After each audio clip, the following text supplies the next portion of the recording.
여러분 안녕하세요. 반갑습니다. 오랜만에 왔습니다.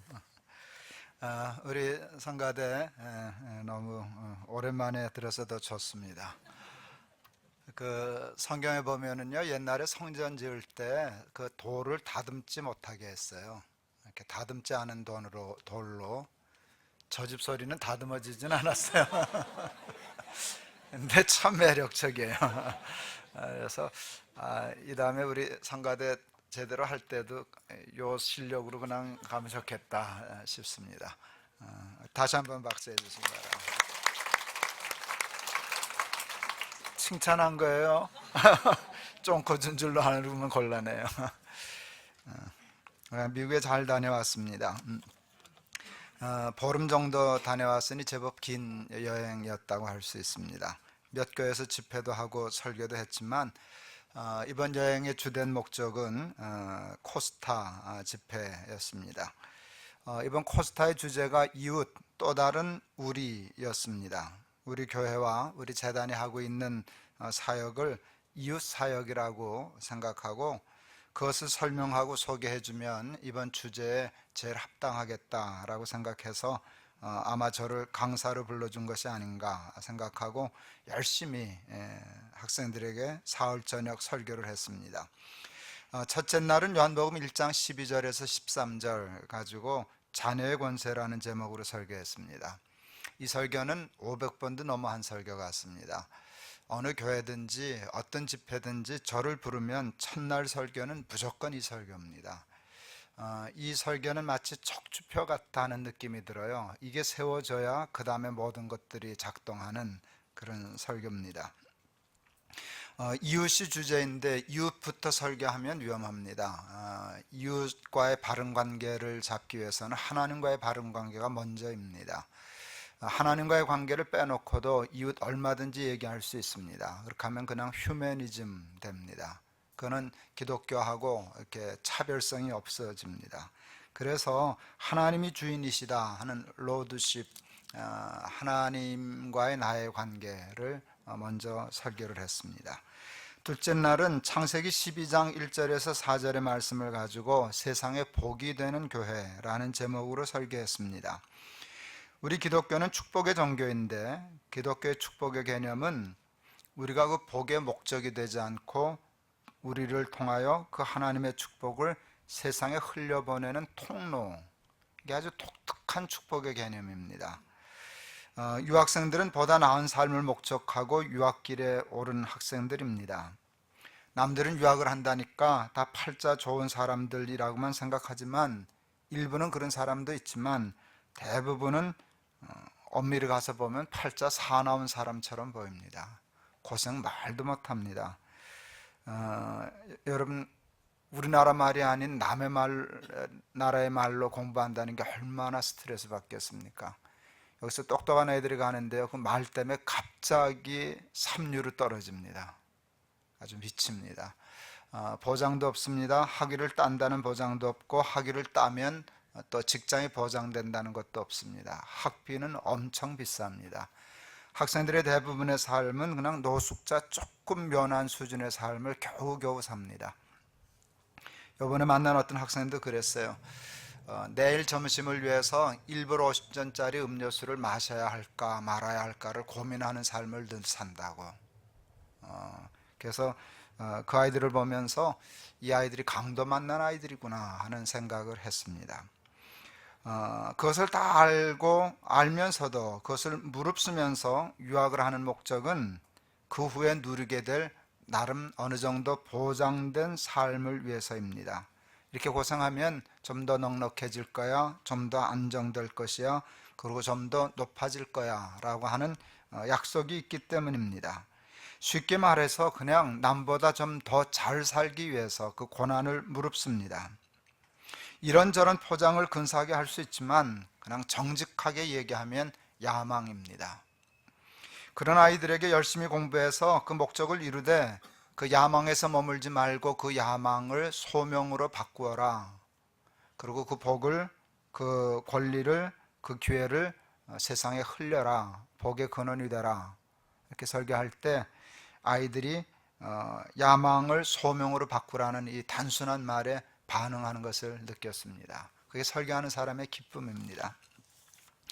셋째 날은 마태복음 20장 1절에서 16절의 말씀으로 천국의 사고방식이라는 제목으로 설교를 했습니다.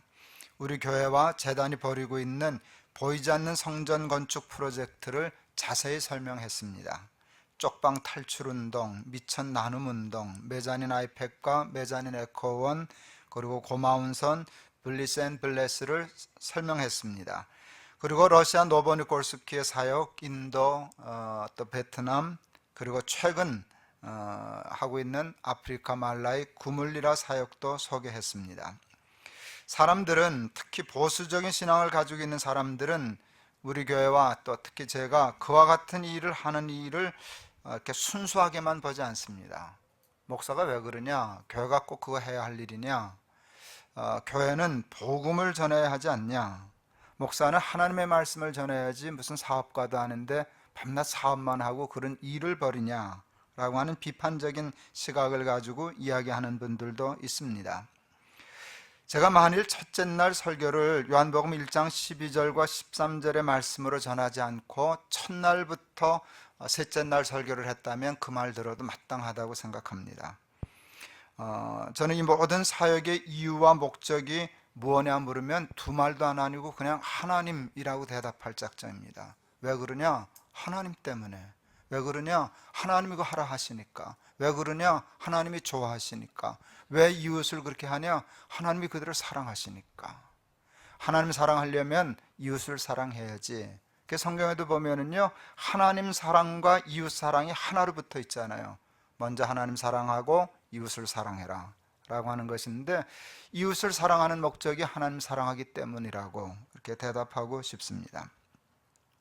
마태복음 20장에 나오는 포도원 주인이 마을 장터에서 일자리를 구하는 사람을 위해서 그렇게 애타하는 마음, 그게 하나님 나라 시민의 마음이다. 이 설교하는 것이 요즘 제 주된 사역입니다. 그래서 우리 교회와 우리 재단이 그와 같은 사역을 예배당 건축하는 것보다 더 중요하게 생각하고 앞서서 하는 것이라고, 그것이 다 단순한 그 휴머니즘 때문이 아니라, 단순한 이유 때문이 아니라 그게 숨어있는 궁극적인 목적은 하나님 나라라고 이렇게 설교했습니다. 우리는 사역할 때 복음을 말로 전하지도 않고, 여러분 공장에서 예배도 거의 잘 드리지 않고, 예수님, 하나님, 복음, 십자가, 교회 이런 얘기 거의 없는 직장입니다. 그냥 오면은요, 누구도 교회에 대한 스트레스를 안 받습니다. 그걸 주지 않습니다. 그런데 여러분 놀라운 일은, 그런데 어느 선교적인 사역보다도 선교 효율이 높다는 것입니다.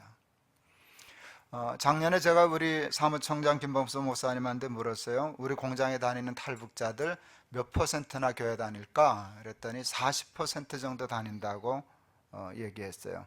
불과 얼마 전에 제가 다시 물었어요. 좀 들었나? 그랬더니 도저히 믿겨지지 않는 말을 김범석 목사님이 해주었어요. 100%입니다. 난 아직도 확인을 해봐야 알겠어요. 안 믿어져요. 어떻게 작년에 40%인데 올해는 90%도 아니고 100%라 그러냐? 근데 암만 생각해도 김 목사님 나한테 뭐 과장할 필요도 없고 사기칠 필요도 없는데 그렇습니다. 러시아도 90% 넘습니다. 이건 정말 놀라운 선교적인 효과입니다. 십자가 얘기 안 했는데 복음이 전해집니다.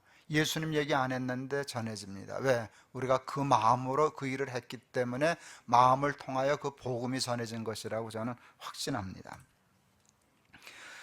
그러므로 선교는 꼭 목사가 되어 신학을 전공하고 선교지에 가서 교회를 세워야만 한다는 전통적인 생각에서 우리의 선교는 굉장히 좀 스펙트럼이 커졌습니다. 그리고 늘 제가 가지고 있던 모든 직업이 다 성직이고 모든 사람이 하는 일이 다 성직이다. 너희는 왕같은 제사장이라 하는 것과 맥을 같이 합니다. 그래서 학생들이 전공하는 모든 그 학문이, 모든 것이 다 좋은 선교의 도구가 될 수 있다고. 그러니까 선교사가 되기 위해서 그걸 다 집어치우고 구태여 꼭 신학을 하고 목회를 하고 교회를 해야만 하는 것은 아니라고. 그냥 장사하고 그냥 교육하고 그냥 무슨 연구하고 하는 모든 일을 통해서 선교적인 일이 이루어질 수 있다고. 뿐만 아니라 유학의 결과로 얻게 될 모든 성공과 축복과 권세를 개인을 위한 야망 성취로 사용하지 않고 강도 만난 것과 같은 사람들을 위하여 쓰고 베풀면 그 자체가 훌륭한 선교의 도구가 되는 것이라고 학생들에게 설교하였습니다. 코스타는 전통적으로 첫째 날에는 복음을 제시하고 마지막 셋째 날에는 선교에 초청을 합니다. 예수 그리스도를 자신의 구주로 영접할 사람을 일어나라. 이게 첫째 날 초청입니다. 마지막 날에는 이 복음을 세상에 전하는 선교의 삶을 살겠다고 살아가는 사람들 일어나라. 이렇게 초청을 합니다. 그런데 코스타는 꼭 선교지에 나가서 앞에서 말씀드린 전통적인 의미의 선교 활동을 하는 것만 선교라고 규정하지 않습니다. 물론 그런 헌신도 있어야 하지만 자기 전공의 영역에서 일상적인 생활의 영역에서 복음적인 삶을 살면서 복음적인 영향을 끼치는 것을 선교라고 정의합니다. 그래서 꼭 선교 초청을 할 때 두 가지를 초청합니다. 그 선교적인 삶을 살 사람, 그리고 직접 나가서 선교지에서 헌신할 사람, 이렇게 구별해서 초청을 합니다. 여러분, 그 둘이 구별되지 않고 한쪽으로 몰리면 선교가 안 된다는 거 아시죠? 다 후방에만 있을게 그래도 안 되고요, 다 더 열을 받아가지고 다 나갈래 이래도 안 되는 거거든요. 나가야 할 사람과 있어야 할 사람이 이렇게 되는데 두 가지 초청을 합니다. 올해 코스타는 약 1200명 정도의 청년들이 참석했습니다. 설교를 마친 후에 제가 초청해야 됩니다. 최소한 2년 이상 선교지에 가서 풀타임 선교사로 그 선교 사역을 할 사람 초청해야 됩니다. 그리고 나머지 사람들을 또 초청해야 됩니다. 하나님 앞에 생각했습니다. 몇 대 몇이면 좋을까를 생각했습니다. 내 계획대로 내 뜻대로 되는 건 아니지만 기도하려면 목표가 있어야 됐어서 최소한 2년 이상 현지에 가서 저들과 함께 살면서 하는 선교적인 삶을 사는 일에 11조가 있으면 좋겠다는 생각이 들었어요. 120명. 쉬워 보입니까? 어려워 보입니까? 이거 어렵습니다. 여러분, 그냥 여기 있는 현장에서 헌금하면서 선교적인 삶을 살아라, 그거는 100% 이렇게 세울 수 있는데 그래도 다 그렇게만 살면 선교지 누가 가냐, 누군 가야 되지 않냐, 그랬을 때 어쩌다 한두 명 일어날 수는 있지만 11조를 보내는 일이 절대 쉽지 않습니다. 근데 하나님이 11조를 보내면 좋겠다, 1대 9가 굉장히 건강한 숫자로 와닿았어요. 120명이 가고 나머지는 그 120명을 스폰서하고 이렇게 살면 이게 참 좋겠는데 120명을 이렇게 세울 자신이 없었습니다. 그래서 그냥 기도만 많이 했습니다. 그런데 여러분, 먼저 설교하고 정말 떨리는 마음으로 2년 이상 현지에 가서 살면서 풀타임으로 선교적인 선교를 할 사람 일어서라고 했는데 아이들이 울면서 일어나기 시작했습니다. 강대상 앞으로 나오라고 초청했습니다. 다 나왔습니다. 강대상 앞에 무릎을 꿇었습니다.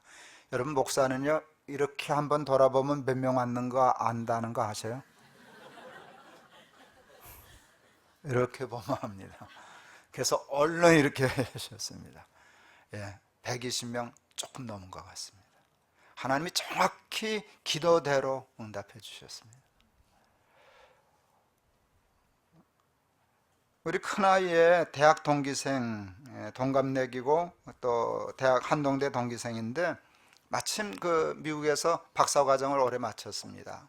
바이오 엔지니어링, 아주 굉장히 유망한 전공입니다. 바이오 엔지니어링을 박사를 마치고 어느 대학교에서 포스트닥을 하기로 다 약속을 했는데 그날 일어서면서 포스트닥 포기하고 말라위로 가겠다고 결정을 했습니다. 이런 그런 헌신이 일어나는 겁니다. 제가 가서 2년 동안 그렇게 헌신하겠습니다. 이제 2년 동안을 한다는 게 뭔가 하면 그것도 일종의 미끼입니다. 2년을 하다가 내쳐가는 사람도 있고 돌아오는 사람도 있을 수 있는데 누가 거기서 평생을 살아야 되는가 하면 2년을 헌신하던 사람 중에 나옵니다. 그래서 2년 중에 하고 돌아와도 되고 2년을 하다가 그냥 내쳐가도 되는데 그 2년이 굉장히 중요한 과정인데, 여러분 포스닥 하는 걸 포기하고 말라유를 가서 그 과정을 공부하듯이 살겠다라고 하는 건 훌륭한 일입니다. 나머지 90%의 학생들에게도 도전했습니다. 너희들은 선교지에 가지 않고 여기에 남는다고 해서 저들보다 더 편히 살겠다는 것을 생각하지 말고 그걸 포기하자. 여기 앞에 있는 사람들이 밥을 먹어야 너희들도 밥을 먹겠다고 하나님 앞에 약속해라. 여기 선교 현지에 가는 사람들의 자녀들이 학교를 가고 공부를 해야만 내 아들도 학교 보내겠다고 하나님과 이 아이들 앞에서 약속해라.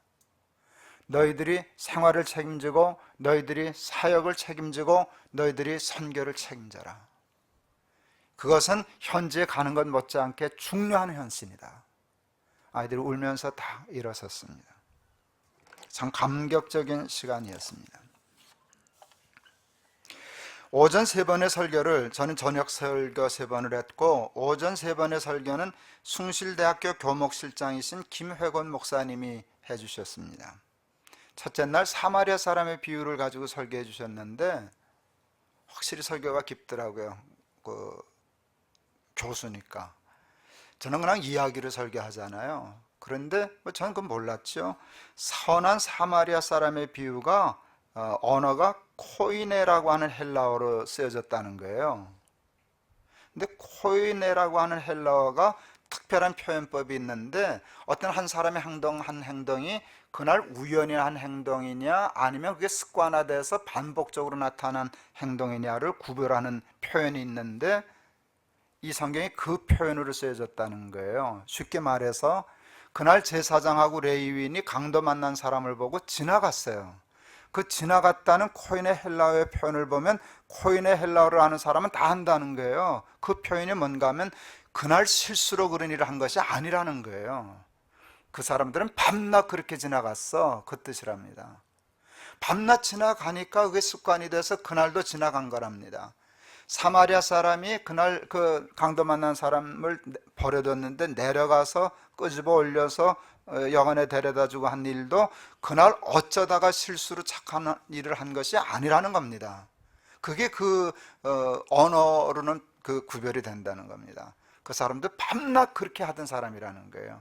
그래서 누적된 행동이라는 표현을 쓰는데 그게 참 마음의 은혜가 되었어요. 누적된 행동에 의해서 그날 그와 같은 일이 어떤 사람은 지나가고 어떤 사람은 가서 건져주었다는 것이에요. 저는 학교 다닐 때 운동을 참 좋아했어요. 탁구 참 많이 쳤어요. 그 코치한테 제대로 배웠으면 정말 잘 쳤을 텐데 그냥 혼자 막지하게 쳤어요. 그래서 잘 쳤어요. 여러분 저 정도 탁구를 쳐도 어느 정도 칠 수 있는지 아세요, 여러분? 여러분은 그 큰 바닥에도 공 잘 못 맞추죠? 어쩌다 들어가죠? 저희는 탁구 거기다 안 쳐서 한참 칠 때요, 맨 귀퉁이에다가 10cm 정도 이렇게 정사각형만 백목으로 그려놓고 거기다만 쳐요. 여기 친 건 아웃이에요. 거기 들어가야 들어간 거예요. 될까요, 안 될까요? 그게 돼요. 그게 될 정도면 얼마나 무식하게 탁구를 쳐야 오래 쳐야게 될까요? 그러니까 잘못하다 학교 낙제할 뻔했죠.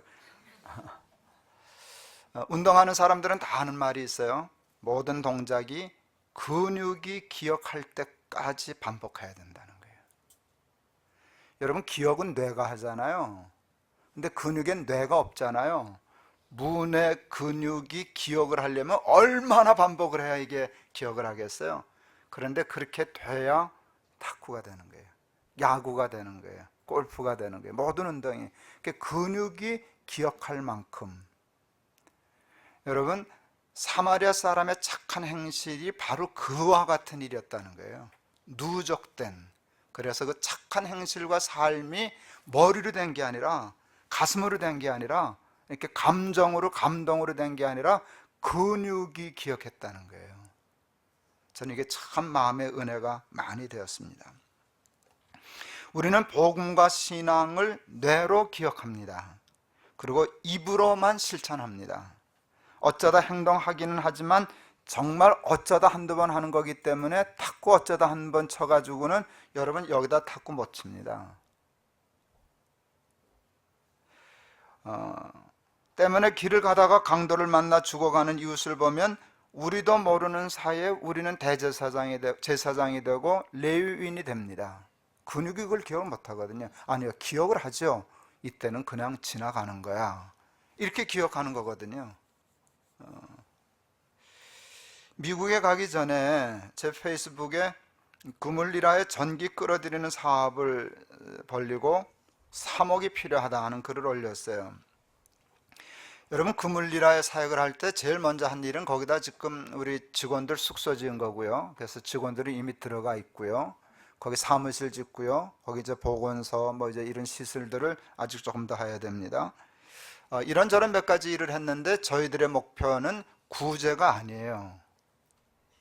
구제도 해야 되지만 구제는 한계가 있기 때문에 우리는 4년 후에 손을 떼고 나왔을 때 저들이 스스로 벌어먹고 살 수 있는 길을 만들어줘야 돼요. 그래서 보다 더 근본적이고 그런 일에 투자해요. 우리는 저수지를 만들어줘야 한다든지. 근데 그 중에 하나가 전기를 끄는 일이었어요. 전기는 어두운 밤을 밝혀주는 게 아니에요. 텔레비전 틀어주려고 그러는 게 아니에요. 그건 아무 상관없어요. 그냥 호롱불 켜고 살아도 사는데 지장 없어요. 얼마든지 행복하게 살 수 있어요. 그러나 전기가 없으면 공장을 세울 수는 없잖아요. 병원을 세워줄 수도 없잖아요. 전기는 가장 근본적인 일이었어요. 그러니까 앞으로 4년 동안 이 일을 잘하기 위해서 돈이 좀 들어도 전기부터 끌어야 돼. 그래서 이제 시작을 했어요. 여러분, 제 페이스북은 제법 굉장히 활성화된 페이스북이에요. 뭐 친구가 되었든 어쨌든지 하여간 자기들이 신청해서 읽든지 안 읽는 건 제가 잘 모르겠지만 읽겠다고 신청해서 친구 관계가 된 사람이 하여간 3만 명 정도 돼요. 뭐 이렇게 중복이 됐을 수도 있고 또 해도 3만 명이 매일 다 꼬박꼬박 있는 착실한 독자라고 생각은 안 들어요. 그래도 3만 명이 어디예요? 3만 명이 이렇게 돼요. 그리고요, 제 페이스북에 보면은요, 어떤 땐 댓글이 보통은 한 100개 정도 달려요. 조금 이슈가 되면 500개도 넘게 달려요. 500개쯤 달리는 글을 보면은요, 치열해요. 공방이. 그게 참 재밌어요. 저는 목사이기 때문에 이렇게 밤낮 설교하잖아요. 여러분 얌전하시잖아요. 아무도 대꾸 안 하시잖아요. 기껏 대꾸하면 그냥 아멘 소리밖에 못 하잖아요.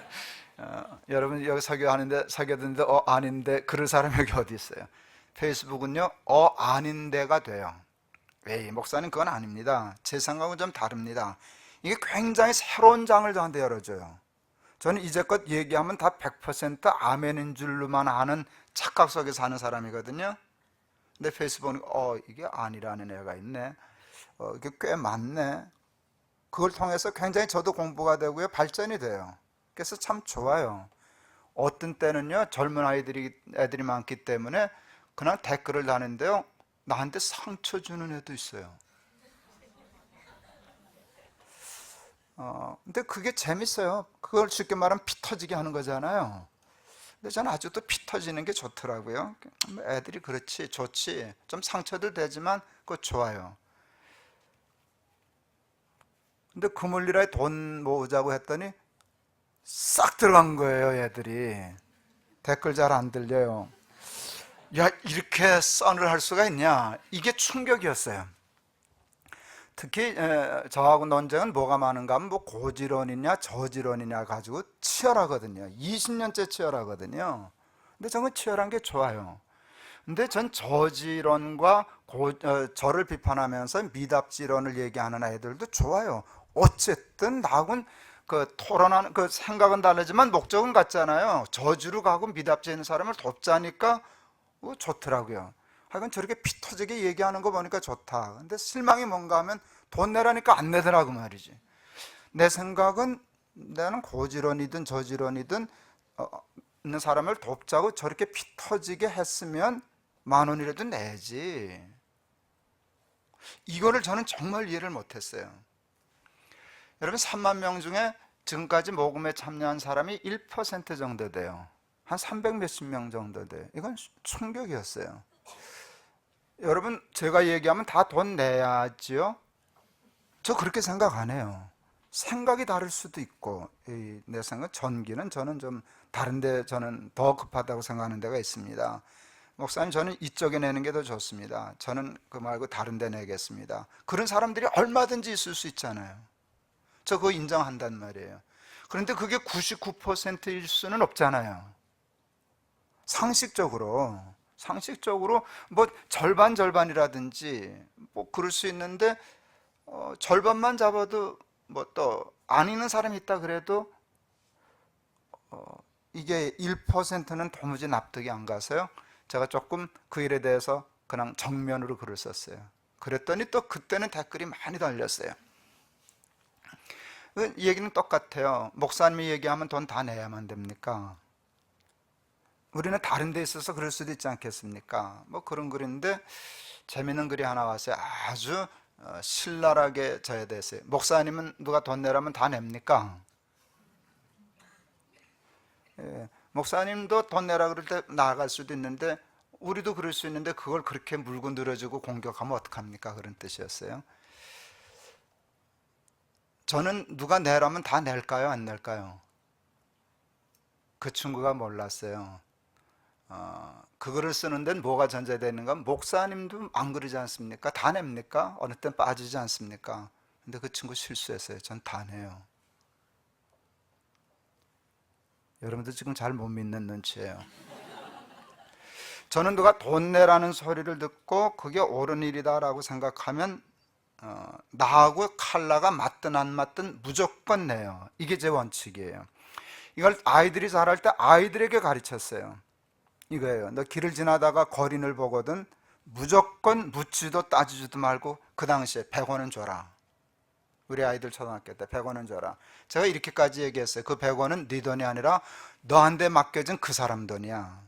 지나가는 것은 그 거린의 돈을 내가 뺏었다는 뜻과 같아. 100원은 내 돈이 아니고 그 사람 돈이니까 주고 가야 돼. 절대 빠지면 안 돼.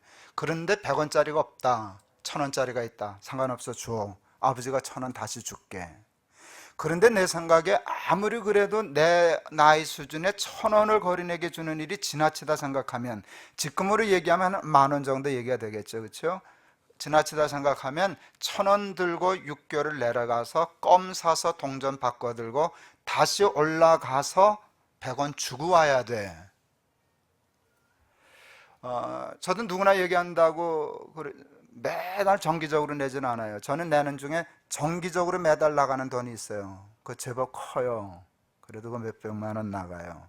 이거는 내가 최소한 한 달에 10만 원씩이라도 꼬박 내겠다고 하는 건데, 시작하면 웬만하면 끊지 않아요. 근데 모든 일을 다 그렇게 하지는 않아요. 그렇게 생각이 안 되는 것도 한 번은 꼭 내자는 거예요.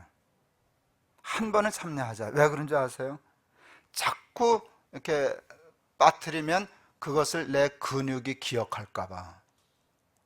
그게 습관이 돼요. 그러면 이런 핑계 저런 핑계를 통해서 그냥 이렇게 유산시켜요. 근데 하나님께서 하는 일은 담은 10,000원이라도 한 번이라도 보내자. 그거는 제 수준으로 거의 불가능하지 않아요. 어느 때는 사람을 통해서 오지 않고요, 그냥 우편물로요, 무슨 그 뭐죠? 그 은행 지로 용지가 와요. 우리 안에. 예, 한 번은 무조건 내요. 한 번은 무조건 내요. 그리고 저거 하면 그 다음에 정기 후원 가입해요. 정기 후원 못할 거면 한 번은 내요. 저는 그것이 옳다고 생각했어요. 모든 사람이 다 저와 같을 수는 없어도 어떻게 3만 명이 글을 읽고 어느 때는 그렇게 흥분들을 하는데 10,000원을 안 내고 1%가 참여할까? 이거는 근육이 기억을 못한다는 뜻이 아니라 정확히 기억을 하고 있다는 뜻이에요. 늘 지나간다는 거예요. 그냥 늘상 지나간다는 거예요. 어쩌다 한번 실수로 내는 일이지, 평상시의 근육은 뭘 기억하고 있는가 하면 이건 그냥 지나가는 거야. 누구나 다 내는 줄 아냐? 누구도 다 못해. 한두 번 하면 되는 일이지, 이게 우리의 삶의 근육에 기억되어 있는 것이에요. 근데 이게 별로 좋은 습관이 아니에요. 3억 원 모으면 결국 될 겁니다. 지금 전 미국 가서 모금 안 하는데 이번엔 했어요. 돈 내라 그랬어요. 전 미국 가서 처음 모금한 것 같아요. 그래서 몇만 불 그래도 모아왔어요. 또 아직 입금되진 않았지만 약정해 준 분 계시니까 뭐 한 1억 2천만 원 정도는 모인 것 같아요. 돈만 얘기하면은요, 여러분, 이제 3억 모금하는데 뭐 벌써 한 달도 안 됐는데 1억 2천 모았으면 성과 괜찮은 거죠. 저는요, 3억만 모으려고 그렇게 하면, 돈만 목적이라면요, 오늘 당장 구해올 수 있어요. 너무 좀 뻥같이 보이지만 거의 정말이에요. 저한테는요, 3억 정도를 단번에 줄 수 있는 사람 리스트도 있고요. 그보다 더한 돈 낼 사람도 있고요. 뭐 한 1,000만 원 여러분, 전 계산 빨라요. 3억은요, 1,000만 원 줄 사람 30명 구하면 돼요. 3천만 원 낼 사람 10명 구하면 돼요. 근데 저는 이제 조금 나이도 들고 알려도 져서 저 1,000만 원 줄 사람 30명 구하는 건 쉬워요. 근데 제 욕심은요, 10,000원 내는 사람 3만 명을 모으고 싶은 거예요.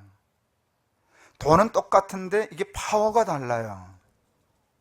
그리고 저는 목사의 기질이 있어서요, 교인이나 페이스북 사람이나 누구나 다 훈련시키고 싶은 본능이 있어요.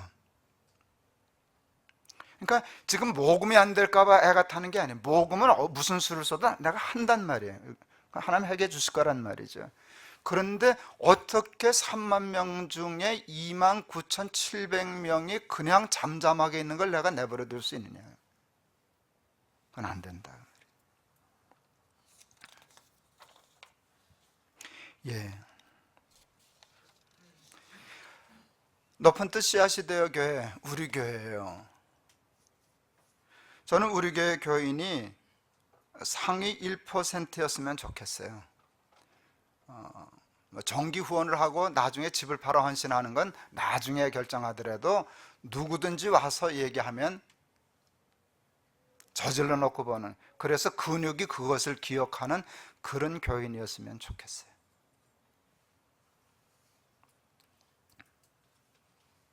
희한하게도 재작년부터 제가 이런 일을 연례 행사로 해요.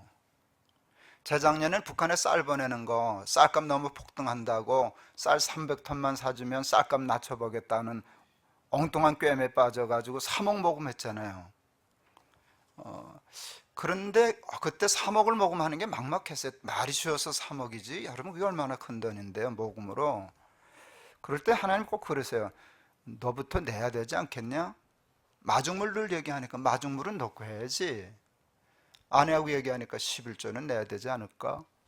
예, 그래서 아주 거창하게 11조 내고 시작했더니 7억 가까이 모였어요. 야, 이거 확실히 마중물 효과가 있구나. 여러분, 제가 3천만 원 내는 건 힘든 거예요. 저를 떼부자인 줄 아는 사람들도 참 많아요. 작년에 인도에 그 보냈잖아요. 3만 불. 근데 제가 말 실수를 했어요. 우리 아내가 그걸 놓치지 않았어요. 제가 선교사님한테, 그때 우리 아내가 옆에 같이 있었거든요. 내가 3만 불 보내줄게 그랬어요. 내 말은 내가 모아서 보내줄게였어요. 근데 말이 그렇게 나갔어요. 내가 보내줄게. 우리 아내가 그 꼬투리 잡았어요. 당신이 보내줄게 그랬으니까 당신이 3만 불은 내야 돼. 그래서 그건 3천만 원 넘었어요. 환율 계산하는 바람에 3,400 몇십만 원 냈어요.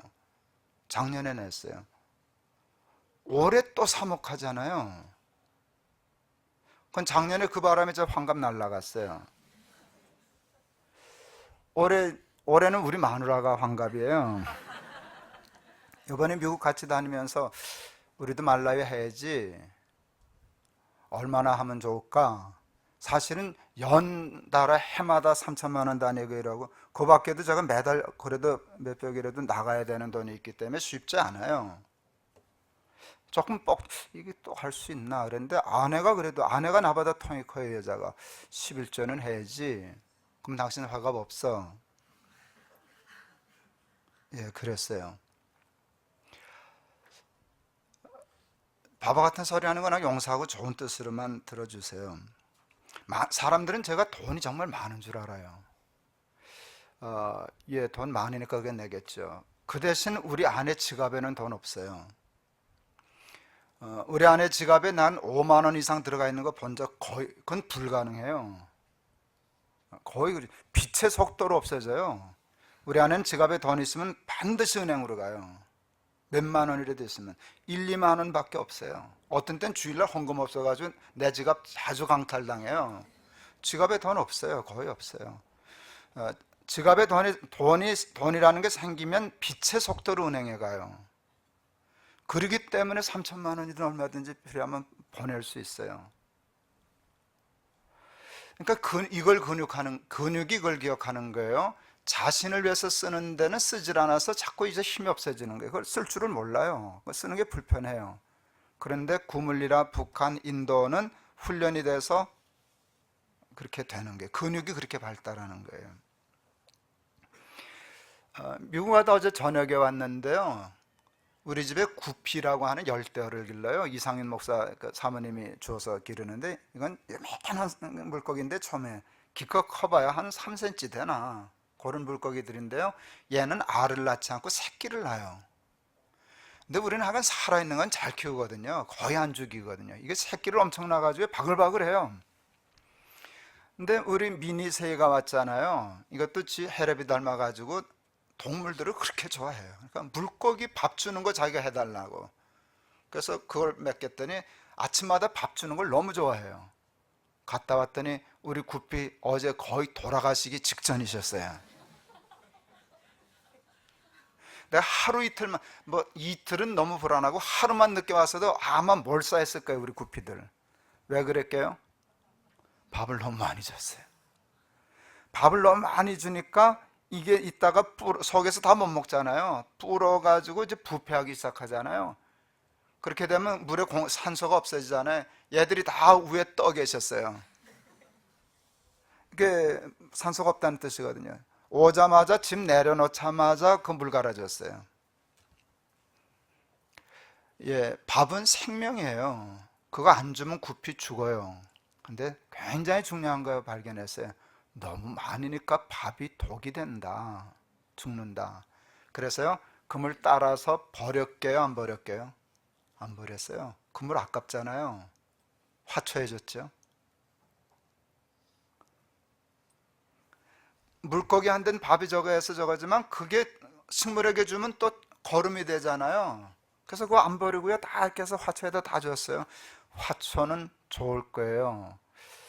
생각했어요. 짧은 거지만 우리가 가난할 때는요, 밥이 없어서 죽었어요. 지금 세상도 그런 사람들 꽤 있어요. 근데 꽤 많은 사람이요, 밥이 너무 많아서 죽어요. 너무 많이 자기 쪽으로만 생각하기 때문에 어항에 산소가 적어간다는 사실을 놓쳐요. 그래서 건강을 놓쳐요. 생명을 놓쳐요. 자신을 위해서 어느 정도 쓰는 것이 건강한 건가, 이거 하나님 앞에서 잘 생각해야 돼요. 그리고 흘려야 돼요. 그래야 건강해져요. 그래야 화초, 오다스시 장터에 서 있는 사람들과 같은 이웃도 살고 그것이 곧 나를 건강하게 하는 것이에요. 어느 교회 목사보다도 돈 얘기 많이 하는 교회인 건 아시잖아요. 그러니까 여러분이 감당할 수 있을 만큼, 매번 제가 내랄 때 뭐 몇십만 원, 몇백만 원, 몇천만 원 나면 여러분 죽어요. 그럴 거 없어요. 그럴 때 이렇게 하면 어때요? 저거 하면 내가 그럴 때마다 1,000원씩은 낸다. 그러면 기억을 하잖아요. 10,000원씩은 낸다. 내가 목사님이 얼마나 얘기하는지는 모르지만 그때마다 내가 10,000원이야 낼 수 있지 않을까라고 하면 그걸 훈련하는 거예요. 나는 10만 원을 할 수 있어 라고 하면 하는 거예요. 근데 중요한 건 조금 벅차게 해야 돼요. 그래서 이걸 힘을 쓰기 때문에 다른 힘은 근육이 거의 없어요. 그저 약하게 있는 거고 한쪽 근육이 발전하는 거겠죠. 하나님을 위해서 쓰는 거. 그런 사람이 될 때 여러분, 하나님 나라가 이루어진다고 믿어요. 저는 오늘 성경 읽다가 지금은 저는 한 가지 일에 완전히 꼽히거든요. 하면은요, 전 구물리라에서 전기 끌어다 줘야 되거든요. 이제 10월 말에 가기로 약속했어요. 그 전에 하여간 그 일을 10월 말까지 사목 모으는 거 다 안 가요. 그래도 하여간 모아가지고 10월 말에 말라유 가려고 그래요. 오늘 본문에 예수님 우리가 잘 아는 말씀 하시잖아요. 너희는 세상의 빛이다. 그게 왜 이렇게 읽혀질까요? 너희는 구물리라의 빛이다. 구물리라의 빛은 너희야. 니들이 빛을 줘. 전 성경 그렇게 읽어요. 그게 제 장기잖아요. 전 성경 그렇게 읽고 예수 믿잖아요. 그리고 살려고 하다 보니까 하나님의 말씀이 정말 내 삶에 그냥 육화가 되잖아요. 전 좋아요. 그러니까 여러분 돈 내요. 그냥 이렇게 습관적으로 지나가지 말아요. 제가 이렇게 글을 쓰면요, 많이 또 걸려들어요. 그러면 또 물어요. 계좌번호 일러주십시오. 그럼 내가 일러줘요. 근데 나 같으면 안 물어요. 다른 정보는 다 뒤져서 하는데 그까지가 내려면 알아서 내지 뭘 묻나 싶은 생각이 들어요. 여러분 어디다 보냅니까? 알아서 해보세요. 연구해보세요. 기도를 하시든가. 계좌 찾으려면 그 계좌를 못 찾아서 못 내겠어요? 뭐 다음 주에 여기다 갖다 집어넣어도 잘 전달해 줄 테지. 뭐 인터넷 지식 검색은 왜 있대요? 지금 뭐 하도 제가 떠들어대서요. 구물리라만 해도 다 나올걸요. 구물리라는 거 안 두고 말라위 썰이만 나와도 우리 얘기 상당히 날 거예요. 요즘 말라에 대해서 나보다 더 얘기 많이 하는 사람은 없으니까 뒤져보세요. 가서 그냥 구물리라 말라위, 난 안 뒤져봤어요. 근데 한번 그 지식 검색에 가서 말라위 두드려보세요. 내 얘기 나오지. 그 계좌번호 나올 거예요. 어쩌든지 어떻게 보내야 되는지, 국내에서는 어떻게 보내고 해외에서는 어떻게 보내고 그럴 거예요. 근데 그렇게 해서라도 자꾸 훈련받는 거예요. 너희는 세상의 빛이다. 너희 착한 행실을 보고 하나님께 영광을 돌리게 하라. 이 착한 행실을 듣고 귀로 기억하는 거 말고, 머리로 기억하는 거 말고 근육이 기억하게. 그렇게 될 때 하나님의 나라가 임하실 줄을 믿습니다. 기도하겠습니다. 하나님의 말씀을 머리로, 기억으로, 이성으로 기억하는 사람 되지 말고 무식하게 그냥 근육으로 기억하는 사람들 되게 하여 주옵소서. 예수 그리스도 이름을 받들어 기도하옵나이다. 아멘.